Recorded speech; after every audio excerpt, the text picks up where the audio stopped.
Hey everyone, so the day has finally come, and no, don't be crazy, I'm not selling my books. Never sell your books, ever. Never know when you're going to need a book. But we are moving to a new home, and of course, this comes at the time that I pack my books. Now, this is about 13 or 14 boxes, some small. By the way, when you pack books, use small boxes because let me tell you, when you put them in a medium box, it gets really heavy. I just realized that. But yeah, this is a lot of books, right? But I'm very happy to transport these. These are treasures, and they've helped me, my wife, my family, friends, right? I'm building a great library. But here's an interesting question that I got the other day, which was, there are some books that I'm going to personally transport in my car. I do not trust them being on a truck. So the question is, well, what books are those? Now, some of those books I cannot show you for the various reasons that I stated in my previous video, which is some books are just not meant for public consumption. However, I can show you some interesting books that I would like to share why I have them, right? Perhaps why that they're very unique, and tell you a little bit more about them. So let's dive into it.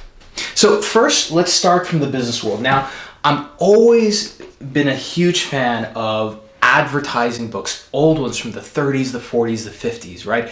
The great ad and copywriters of that time wrote the most sophisticated books on marketing and combined psychology among many other things. Now, one of those gentlemen was Eugene Schwartz, who wrote the amazing and highly difficult to get Breakthrough Advertising. It goes for about $200 or $300 online. I don't own it because I keep trying to bid for it on eBay. I'm missing it out because it often doesn't go up to $1,000. I do have a PDF version of that book. I've read it many times. Now, here are the treasures I came across. Eugene Schwartz did other books. And the two books that I found, which are absolute treasures because there were only one of each on Amazon, I grabbed them. The first one is How to Double Your Power to Learn. And of course, Eugene Schwartz was all about learning. He wrote a lot of mail order marketing advertisement just on learning programs. So this book was published in 1965, and the beautiful thing about this is a first edition, is that you can actually smell like how old this book is, right? You feel like you have a piece of history, and so that's a book that I have. And again, with some of these older books, I try not to write in them. I'm not going to be writing to these. So that's one. The other one, Mail Order: How to Get Your Share of the Hidden Profits That Exist in Your Business. And Eugene Schwartz had a mail order business where he sold products. And he did incredibly well in it. And so this book is divided into a variety of case studies and campaigns that he did in mail order, and even interviews with other great ad and copywriters. So this, when I found it online, I had to have it. I went ahead and bought it. Okay. Now, the next comes from one of my favorite authors, and I have many authors I love, but this one in particular, and that's Eric Hoffer. Eric Hoffer was a longshoreman who lived here in San Francisco, and he wrote books specifically about crowd and mass psychology, right? What caused people to become radicalized, specifically in communism and Nazi Germany? What made these mass movements happen? So the first one, this is actually not an old edition, but it's The True Believer. I have a first edition somewhere in here, but I already packed it. This is my first version of the book, and it's a red picture with Hitler saluting, I guess, his fellow Nazis. And this is a book that I actually got when I was going through a specific course, and it taught me, it was my first introduction to the psychology of mass movements. Now, I'm kind of a collector when it comes to Eric Hoffer's books, so I actually will buy versions of his books. And so the other ones I have is, one is The Temper of Our Time. I got a first edition here. This one was published in 1964, right? And another one, which is The Passionate State of Mind, a new and exciting book by the author of The True Believer. And this is, again, another first edition. So this one was published in 1954. And this one's an interesting one. You can buy a new version of this, The Passionate State of Mind, because it's a lot of like proverbs and aphorisms. So let's play a little fun game. I'm going to pick a random page, and let me read to you some of the things.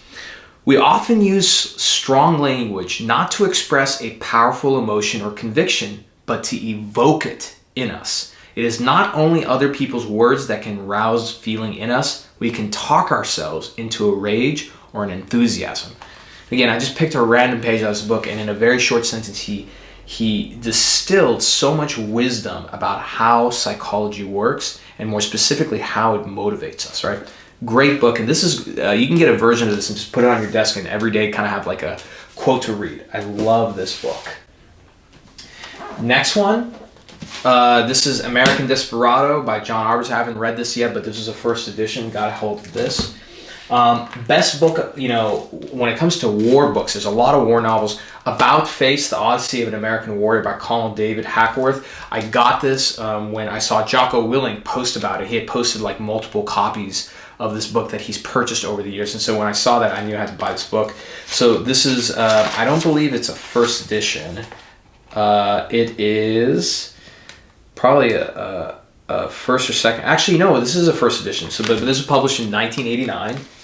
Now, another author who I love is Marshall McLuhan, who was a famous Canadian philosopher and scientist, and he's the man who popularized this concept, or this saying is, the medium is the message, right? His writing is so clear and incredibly futuristic in the sense that he wrote about these things almost 6 decades ago, and a lot of these things became true when it comes to how human beings look at technology and we extend ourselves through technology, right?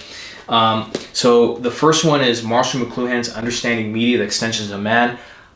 I am not going to lie, I broke a rule and I ended up writing this book because I love this book so much. And I think one night when I had gone out, sometimes I like to go to a local bar, sit and maybe have a wine or a scotch and write.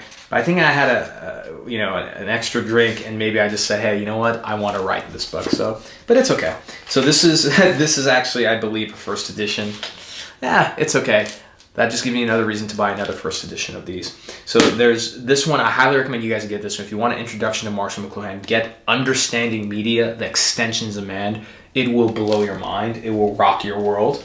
Another one here, The Man and His Messages, which is a lot of his lectures, right? And I got this one at a local bookstore, but I love local bookstores because sometimes when you get these first editions that are older, you get messages. So for example, in here, this was written in, looks like 1997, and it was a message to one person or another as a gift, right? Don't worry, I won't read who it was from because they're going to be like, hey, why'd they give my book away?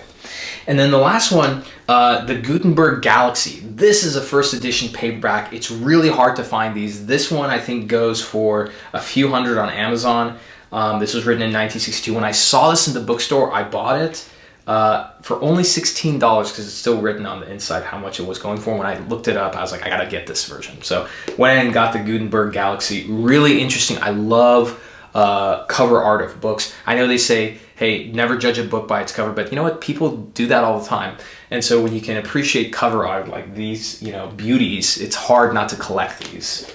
Now, moving along, here's a really interesting, it's not a first edition, but it's called Persuasive Images, Posters of War and Revolution. When it comes to, let's say, persuasion marketing, a lot of times you can learn about how bad, unethical persuasion was used just looking through history. So this book has all these war posters on how things like socialism, Nazism, communism was used to essentially create propaganda, you know, whether it's here in the US or other places. And, you know, this is definitely not very non-PC, but you know what? When it comes to history, you don't have to like it, but you do have to learn it. And you have to, you know, be willing to open your eyes and understand the kind of atrocities, things people have done.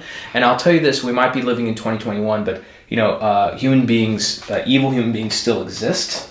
And people are willing to use persuasion for a lot of unethical ways. So the more you're able to understand how persuasion is used in the past, you'll be able to spot it today, because believe me, it's very much alive and well. So there's that. And now, the time that you've been waiting for. What is the most expensive book that Omar Khateeb owns in his library? Well, I never thought it would be this book, but purely by chance it is. And it's this book called The Complete Dictionary of Symbols.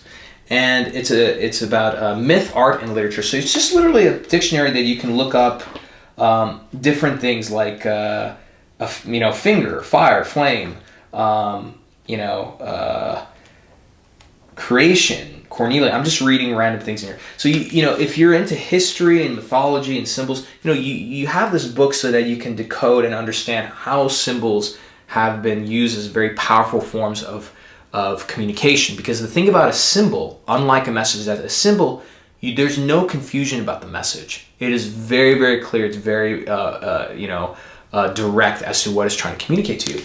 Now, I bought this book on Amazon, and here's the surprise. The paperback version is pretty expensive. It goes for anywhere from $60 to $100.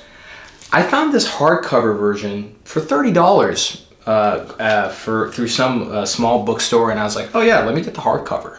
Because if you have a choice, always get both. If you're a collector, get the hardcover and the paperback. Sometimes the paperback is worth more than the hardcover. It's kind of strange. But this hardcover right now is going for over $700 on Amazon. So yeah, that is actually my most expensive book. It's a dictionary. So those are, I guess, your books of the week. I unfortunately forgot to count how many books I have, but I will do that next time when I move into our new home, which is going to have a big, magnificent library. And lucky for all of you, I'll be also adding some additional bookshelves, so that way the books won't be scattered all around the room. You'll be able to see a lot of them, and I'll perhaps show you more of some of those hidden treasures that I have. So with that being said, go out, get some of these books, add them to the library, grow your library. Don't worry about the Kindle, add to your library, because I'll tell you what, the mistake that you might be making now is that you think that the book is something that you choose, but you don't choose books. These books have energy to them, and when you go to them in your library, when you have a problem to solve or you're looking for a way to stimulate curiosity, somehow there's a magic behind a library that the book actually calls out and chooses you if you let it. So with that being said, happy Wisdom Wednesday. Be safe out there, and as always, I'll see you next week. Bye for now. There's a lot of... So I figured, what better way to show some of my most prized books, right, than to do it in a YouTube video, share some really interesting reads that you may not be may not have been aware of. But also, at the end of this video, I'm going to reveal the most expensive book that I own, right? That, yeah, it'll be surprising to you, because believe me, it was surprising to me. So, hey, let's get started.